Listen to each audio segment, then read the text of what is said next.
আমি মোহাম্মদ তাজুল ইসলাম, সমাজসেবা অফিসার, অবসরপ্রাপ্ত।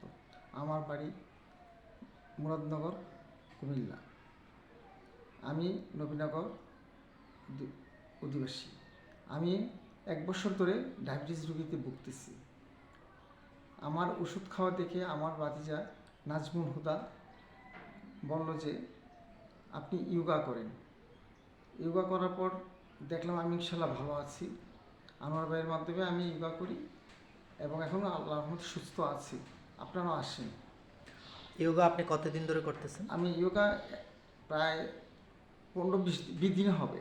আচ্ছা ইয়োগা করে ইনশাল্লাহ আমি ভালো আছি।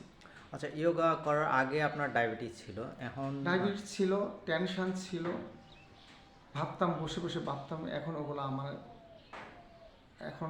ওগুলার থেকে আমি পরিত্রাণ পেয়েছি।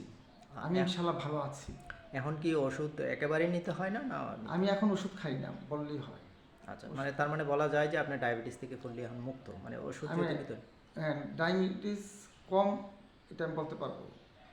আচ্ছা, তো সবার উদ্দেশ্যে যদি আপনি কিছু বলেন, যে যারা সবাই আসেন, আপনারা উপকৃত হবেন। ইয়োগা করেন, আমরা সবাই ইয়োগাতে ঝাঁপিয়ে পড়ি। ইয়োগা মনে করি আমাদের এক সঙ্গী। সবাই সুস্থ থাকবেন ইনশাআল্লাহ। Thank you. ধন্যবাদ।